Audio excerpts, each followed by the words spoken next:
I am presenting my dissertation proposal that strives to make advancements in multiple distinct areas that comes together with an overarching theme for the neuroscience of sexual diversity. I believe that we are still in the infancy around this endeavor. In order to push this forward, we need to develop more mature frameworks in many domains before taking actual neuroscience measures. Otherwise, the data may not actualize its full potential. Sex is often described phenotypic and the genotypic traits of organisms relating to reproduction. But not all of the traits, such as the gamete, the hormone, the morphology, and behavior, these may not be necessarily linked. So this rhetorical collapse of the variables into these two single terms of female and male may elide much of this complexity. The current data also does not support this bimodality where they are claiming that both individuals may fall into one of these two peaks of trait distribution. Instead, it looks more like this multivariate view. And we're only beginning to understand this, so my dissertation aims to do so in several different ways. First, sexual behavior is well recognized to involve sex steroid hormones, but in some species this can occur independent of sex steroid hormones, and we study this in a rodent species, and our goal is to automate the behavior classification in this species. The potential limit to this approach is that it studies single individuals, but as we observe in nature the diverse mating systems that show sexual behavior may occur in the collective context, such as in the case of African cichlids. So we are also automating the behavior tracking of the species. These two aims may present some biases in the behavior since they are studied in the lab in captivity. So we hope to also study sexual behavior in the wild, and this can begin with the use of camera trap datasets. On top of sexual diversity in non-human animals, human sexual diversity is similarly important. So we are also creating a cell model to facilitate the molecular and cellular understanding. In this presentation, I will take you through each of these aims, including the backgrounds, the research question and design, and the expected outcome and significance.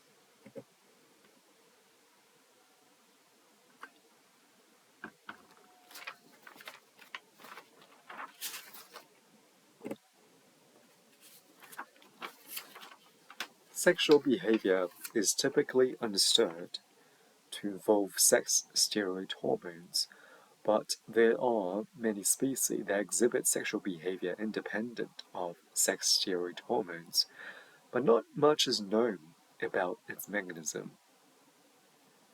One of the few models to study this phenomenon is these B6D2 F1 hybrid male mice, which ejaculates weeks after castration. And traditionally, people would look through the video recordings of these tests to manually annotate the behavior that occurs in these videos. But as you can imagine, there may be many problems with this approach. And to name a few, this can be extremely labor-intensive and also very subjective. So this is where the machine learning tools shown here can help And in my dissertation, I will be specifically focusing on Deep Lab Cat, Simba, and MoSeek. So specific aim 1 is to automate the phenotyping of the sexual behavior parameters in the steroid-independent male sexual behavior testing.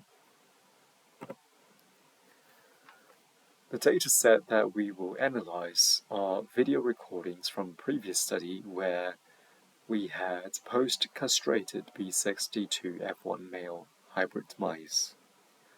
Prior to castration, they received 4 rounds of overnight sexual experience, and then video recordings were made across 11 male sexual behavior tests, each of them lasting for at least 180 minutes across these 62 weeks for 34 mice that were castrated.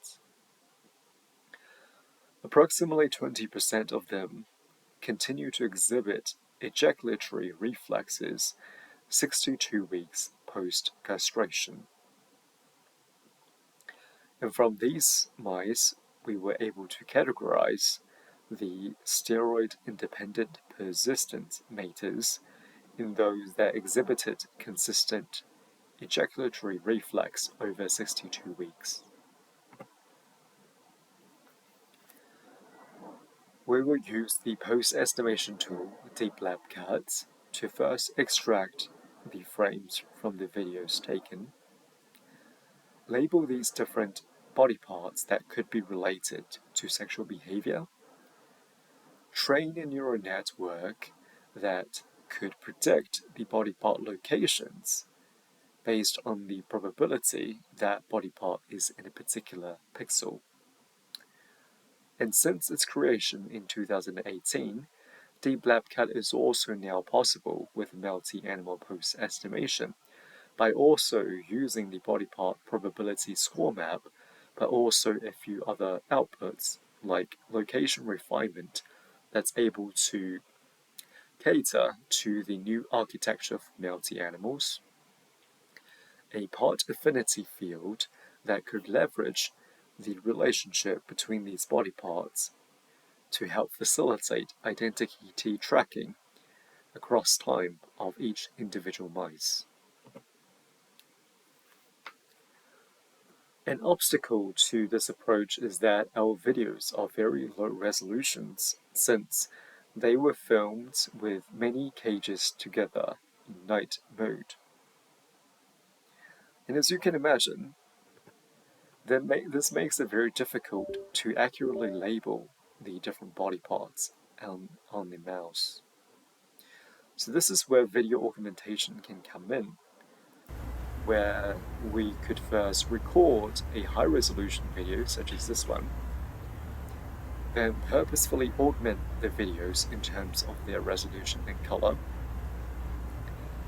train a neural network that recognizes the correct body part location even when it is in these low-resolution formats, and a separate folder with a label of these low-resolution images where we can use to validate the success of the model, followed by subsequent refinement until the sufficiently low pixel errors are achieved. The Deep Lab Cat labeled videos would then be passed into Simba to first correct for the tracking inaccuracies, annotate the behavior events like mounting, intromission, ejaculation, and genital sniffing, generate a machine learning model to track the behaviors, and then visualize the results in new videos of behavior classifications and animal movements, as well as the duration and frequency of the classified behavior. A few videos will be annotated for the sexual behavior that are occurring in order to verify the success of the behavior classifiers. Then the machine learning hyperparameters and discrimination thresholds can be tuned further until the model is optimal.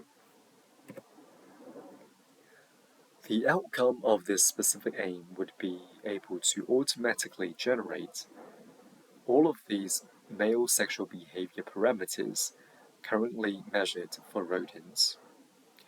And all of these are needed for the accurate interpretation of the arousal states and the relationship to the penile sensitivity and efficiency, as well as being able to uncover some latent phenotypes. For example, in our rodents, there is a large part of the cohort of mice where only sometimes they would exhibit steroid-independent male sexual behavior.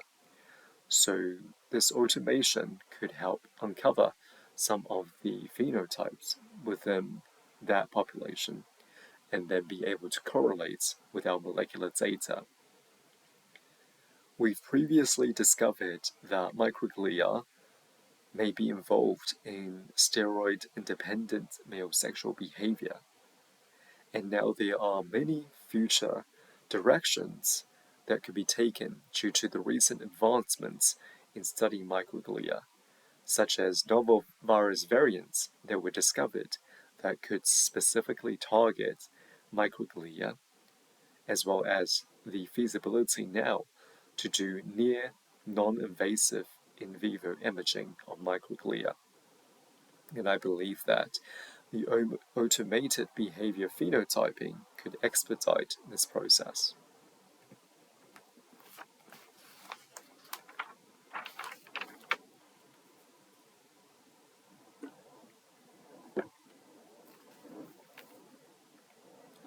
Specific Aim 1 studies organisms as single individuals, but as we know, mating may involve many other actors in the case of mate choice, mating networks, and mating systems. Complementary to that, hyperscanning studies also reveal the importance of studying multiple brains simultaneously. And one of the suitable species to study sexual behavior in a collective context are African cichlids, which have been used in a few neuroscience studies. They exhibit this phenomenon called lacking, which is this aggregation in the clusters of territories, and potential sexual partners would visit these different territories within the lac.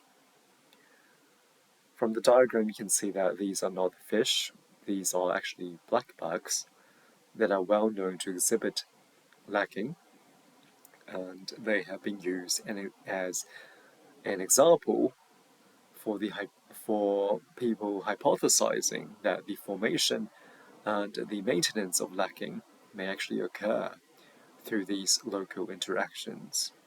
So specific aim 2 would be to automate the tracking of these local interactions.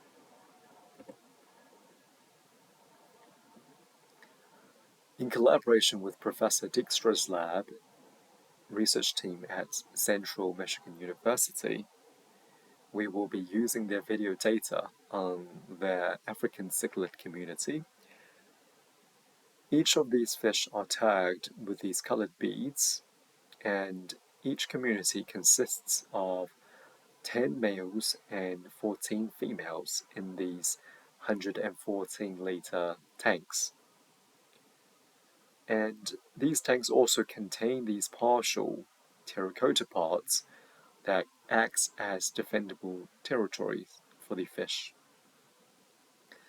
They have 10 communities in total for this data set, where the tanks are filmed every week just for 5 minutes, and they would manually annotate the fish for social rank, aggressive behavior, courtship behavior, fleeing.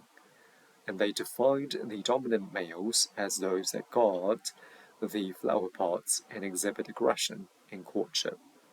So this is an example of the video. And the dominant males are actually very easy to tell because they have these eye bars shown here, and also are more colorful than the other fish in the tank. The other fish are either the female or also the subordinate male, which are actually difficult to tell apart.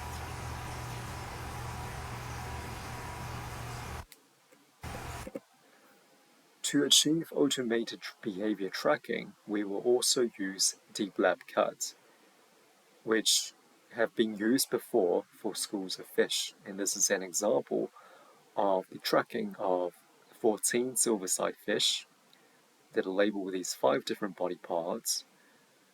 And you can see the difficulty of this type of data, as sometimes the fish may be hiding behind each other in this sort of cluttered scenery, and sometimes even leaving the field of view. But Deep Lab Cut has these stitching methods that enables the identity of each individual fish to maintain across the different video frames. So what we will do is that we would extract the video frames for the African cichlid community, label the different body parts of each African cichlid, including the beads and also the terracotta parts. Then the Deep Lab Cut model will be trained and is subsequently refined until sufficiently low pixel errors are achieved to achieve label accuracy for tracking the fish as well as their identity. The Deep Lab Cut poses would then be passed into Keypoint Mosaic, which is a machine learning platform that can identify behavioral motifs without human supervision. It uses these probabilistic generative model to identify patterns in the post data, which is based on the repetitively used modules of action that are stereotyped to predict to a predictable sequence. It also functions as this hierarchical model where the behavior motifs govern the dynamics in the pose states that are inferred from the labeled poses. That includes the heading and the centroid of the animal. The model then establishes within each frame the animal location and the pose, their identity, and the content of the behavioral motif. These are some examples of the pose trajectories of the behavior motif that were identified from the article with open field data. So after the behavior motif are generated, which are identified again as these distinct stereotyped motif of behavior. After generating them, we would inspect each of these motifs to try to map to known African cichlid behavior, such as quivering, displays, tail wagging, and maybe also variations within each behavior. For example, it's known that they exhibit different intensities of aggression. And for each motif, you can see that they could be mapped in this manner, where there is different kinematic and morphological parameters that constitutes them. For example, the velocity, the rotation, the curvature, the different angles. The outcome of this specific aim 2 is to automate behavior tracking of African cichlids. And these are some example behavior from the Dijkstra's lab, where they were looking at how social rank may change when the dominant males are removed. And they did this manual annotation, so our automated tracking can help with this, including being able to study lacking based on the local interactions that occur within these communities. And then these behavior tracking could easily be mapped onto the existing data from the Dijkstra's lab on oxidative stress in endocrinology. The automated tracking also facilitates neuroscience studies to understand lacking as well as other collective behavior. Very few animal studies have used the hyperscanning paradigm, so studying lacking could also use a similar paradigm to understand and elucidate the inter-brain relationship in this phenomenon.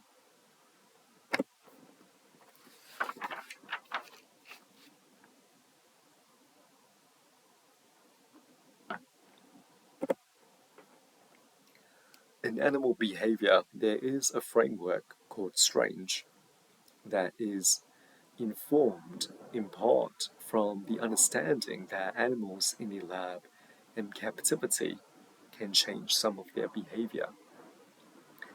And based on this, a few neuroscience studies have begun to measure the brain activity non-invasively in non-captive wild animals. And similarly, in order to understand the neuroscience of sexual behavior, we are required to survey the diversity across the animal kingdom because the brain is a product of millions of years of evolution. And camera traps could be used to start in investigating sexual behavior in the wild. Like some of these examples are shown here. But the problem is that it is impossible to manually sieve through the millions of images that are usually generated for camera trap datasets. So Specific Aim 3 establishes a method to efficiently screen for sexual behavior in camera trap datasets.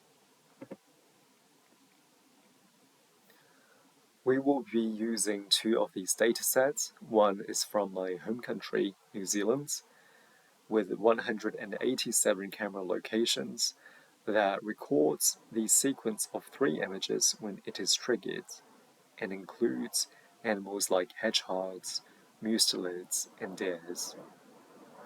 The second one is from Kruger National Park in South Africa, which includes animals like rhinos, civettes, wildebeests. In Kruger National Park, the dataset is specifically labeled as number 1 on here. So this is the dataset that I will be working on in a camera trap course in Kruger National Park this coming summer. And this dataset from Kruger National Park already reveals many promising data as they have discovered in this dataset that mongoose and meerkats forage together. They also were able to uncover new geographical ranges for leopards and hyenas. Most camera trap images are actually empty because of fault triggering by the wind, could be due to temperature change and also vegetation movements. So one of the first steps is to filter out all of the empty images with the mega detector, which is a global scale animal detection model. Then broad taxonomy classifications can be conducted using fast-cat clouds. And specifically for the Kruger National Park datasets, Wild ID can be used to classify the species. Subsequently, the counting of the species and individuals can be done using tools like Wildlife Observer Network Image ID+. Sexual behavior can occur by oneself, but we focus here on those that occur between more than 2 individuals. So the camera trap images with more than 2 individuals will be processed further. To infer behavior from camera traps, deep lab cut can be used on images.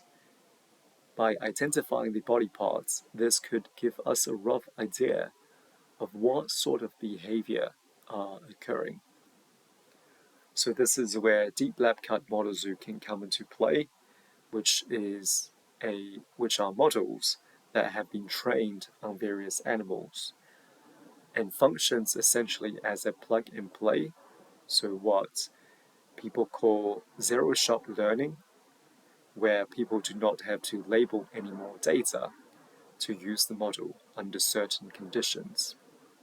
So specifically, we will be using the super animal quadruped model on the premise that there is a typical body plane of four-legged animals. Because of the diversity across sexual behavior, it is very difficult to define a priori which body part relationships is related to sexual behavior. So part of our work is to generate a portfolio of body part relationships that could be used to screen camera trap images for possible sexual behavior occurring. Since the deep lab cut model zoo may not have not been trained on camera trap datasets, it is unlikely that they would be accurate enough to identify the body parts in these datasets. So to improve the quadruped model to work on camera trap datasets, we will be adding another 500 images from our selected camera trap data and then labeling them with the quadruped body parts.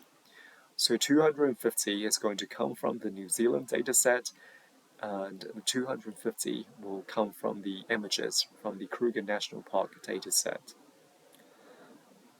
And these would include a diverse range of quadrupeds to be used to train the quadruped model further, then subsequently evaluated for the pixel error between the manual label and the machine label. During the Deep Lab Cut AI residency last year in Geneva, we developed a platform for processing camera trap images with Mega Detector and Deep Lab Cut. And our outcome would be to improve the model zoo for better post-estimation for camera trap images, as well as the ability to bulk process entire camera trap datasets and generating a portfolio of body part relationships that could be used to filter images with possible sexual behavior occurring. I believe that this also facilitates a framework for neuroscientists on the feasibility and the ethics of studying wildlife sexual behavior by assessing within the camera trap datasets the occupancy, the abundance, the density, and activity rate of different species for subsequent neuroimaging that could be conducted using technologies now that are much more portable, smaller, lower cost, and wireless.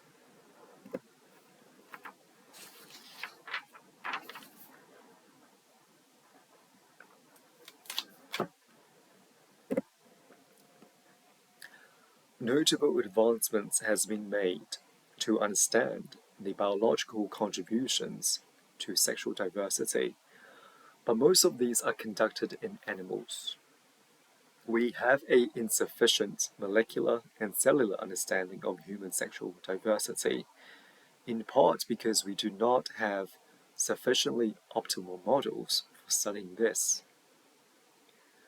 This is where induced pluripotent stem cells, iPSCs, may offer as a possible solution, where non-invasive samples can be converted into different cell types in the human body. And one of the methods is through the direct activation of transcription factors, TFs, within these iPSCs. Then the derived cell can be used to study different mechanisms of sexual diversity. And for us, we are particularly interested in how transposons may play a role in this. This is a SIBO site, and it could be a good cell type that could be used for these endeavors because they exhibit sexual dimorphism and are also replete with these sex steroid hormone receptors. So specific aim 4 is to create SIBO sites through the direct activation of TFs in order to understand the transposon mechanisms. To do this, we identify a list of TFs from the literature and computational tools that relate to SIBO sites. Then find these TFs in this library called the TFome, which contains TFs that are in formats that can be ready to be used on the cells. But some of the TFs would be missing, so we will have to clone these missing TFs from cell lines into this p-band vector that enables the genomic integration using a piggyback transposon system. It also contains this DOX-inducible promoter and a puromycin-resistant gene to enable antibiotic selection. Since the TFs are also able to be produced by the cells themselves, to distinguish the endogenously produced TFs to those ones that we introduce, the exogenous introduced TFs, we will also be adding a 20 nucleotide barcode to the plasmids in order to make this distinction. To enable the identification of SIBO site-like cells when iPSC successfully differentiates into them, we want to have SIBO site markers that fluoresce when they are expressed. And for this, we chose MC5R as they are a marker of SIBO sites that are terminally differentiated and mature. And KRT7, which is an early stage differentiation marker. And to do this, we would use CRISPR-Cas system to knock in a fluorescent tag to our marker gene by introducing guide RNAs that would direct the Cas9 nuclease to the marker gene by searching for the PAM sequence for introducing a double-stranded DNA break. Then homology-directed repair would occur to knock in the fluorescent tag by introducing this repair template. To introduce the TFs into the iPSCs, a pool of the TFs will be nucleofected into the iPSCs with super piggyback transposase, and each cell may uptake and integrate multiple TFs into their genome. To specifically select for the cells that have successfully integrated TFs, puromycin selection will be carried out, followed by the differentiation to be induced using DOX induction for several days, and then using fluorescence-activated cell sorting to isolate the specific cells that are possibly SIBO site-like based on the fluorescence of the SIBO site marker, and also the decreased expression of the pluripotency marker, TRE160. The sorted cell would then be partitioned into these nanoliter scale gel bead in emulsions to produce a barcoded full-length cDNA from mRNA, which has these poly-A tails. And each molecule is going to have this unique 10x cell barcode and a unique molecular identifier for the target transcript. And for single-cell RNA sequencing, it would follow the subsequent steps for library construction for more than 30,000 reads per cell. and then reference to these public transcriptome datasets that may contain SIBO sites, like this one, to verify that we have cells that resembles the transcriptome of SIBO sites from human tissue.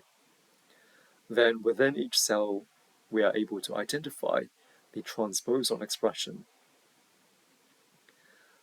As I mentioned before, it is important for us to determine which TFs drove the cell differentiation, and to do that, we are able to identify the TF barcodes using this PCR strategy to amplify these barcodes for subsequent sequencing.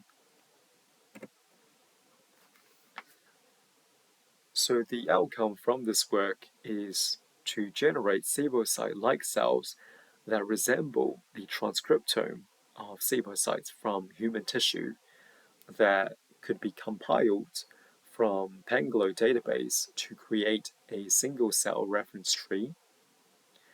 Then the cells that are confirmed to be SIBO-site based on the transcriptome as well as subsequent functional assays, we're able to use these cells to study the questions relating to transposons on how they may function in sexual diversity. For example, whether or not transposon expression can be induced by sex steroid hormone receptor activation, and if they could bind specifically to these receptors. I believe that it could also help answer these questions on gender-affirming hormonal therapies, and also the possibility that people can use their own cells for gender-affirming care, and possibly to understand neuroscience phenomena that relate to sexual orientation.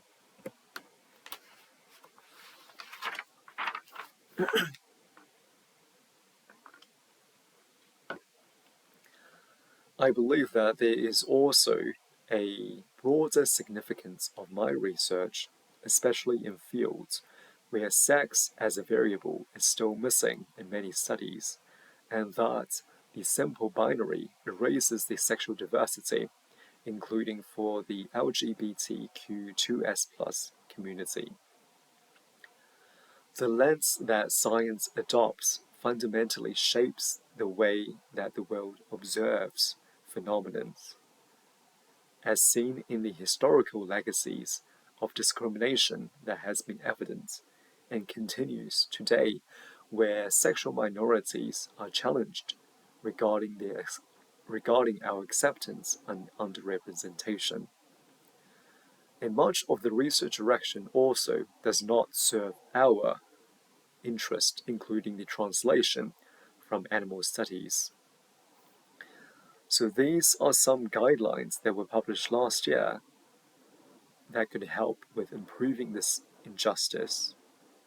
And I believe that in however minor way, my dissertation could act as a closed-loop system that feeds into some of these, like including the views from sexual minorities, involving and supporting the community, presenting diversity, presenting context, as well as me emerging as a visible role model for the community.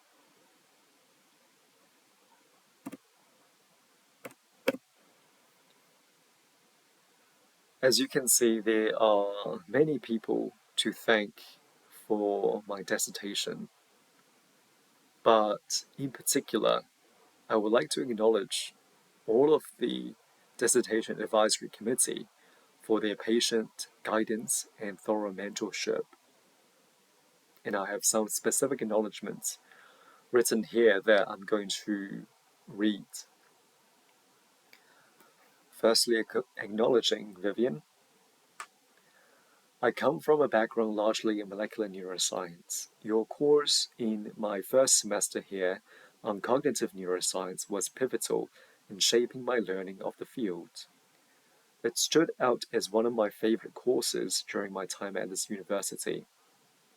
Your way of teaching not only provided me with a solid foundation, but propelled me to adopt a multidisciplinary perspective when applying to my research questions.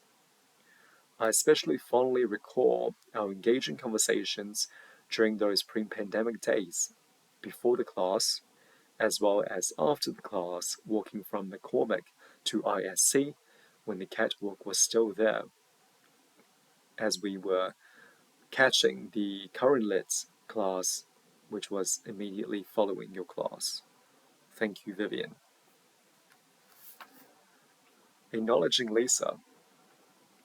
Since meeting you on Zoom during your interview, I was so fascinated by your research, especially on the magnetic nanoparticles. Not only that, but I enjoyed interacting with you on Zoom, despite it was brief. I really hoped that you'd agree to join our program from that point onwards, and literally waited for you to arrive to form the dissertation advisory committee.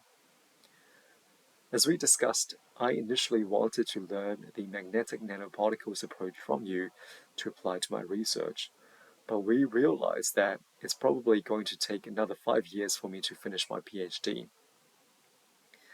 When you finally arrived, it was an absolute joy to get to know you more personally. I especially resonated with your motivation to help marginalized communities, such as your Brain Awareness Initiative, which, as we discussed, is the reason why I do the things I do.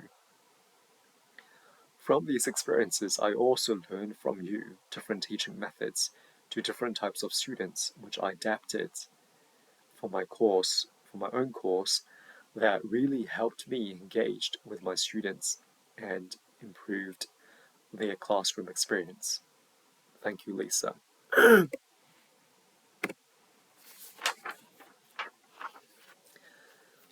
Acknowledging Albert. I am always thankful for the serendipity of bumping into you in the lab corridor and finding out you were the new assistant professor in animal behavior. Reading through your research, most were recondite to me as someone without a mathematical background, but I really appreciate the general ideas. Like it was the first time for me to hear about the wisdom of the crowds, and it also started making me think about the collective behavior in an intellectual manner.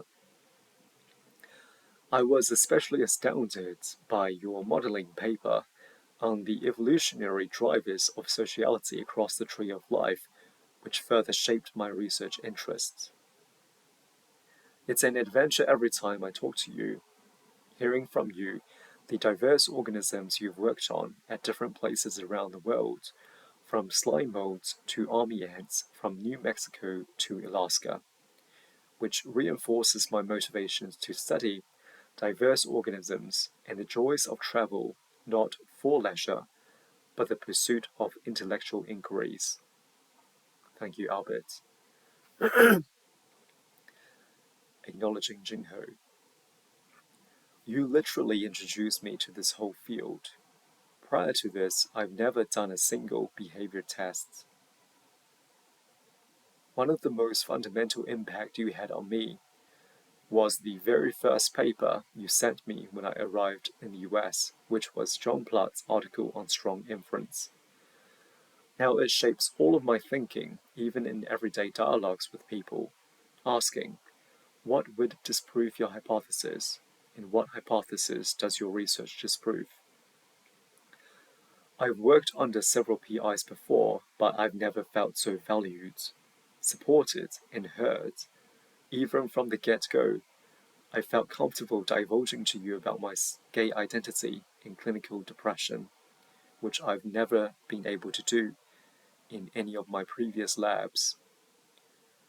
I especially appreciate you facilitating my university experience for actual substantive thinking and not simply just for a diploma or as a sweatshop for churning out data.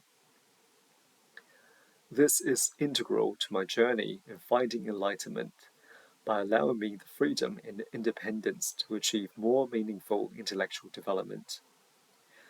I'm doing so many things that I've never done before during my time here, and But my observations from the directions of the society, it is most likely to be one of the last opportunities where I could focus so much of my time dedicated to meta-level learning. But at the same time, you keep me in check and on track to completing my PhD. Thank you, Jingho.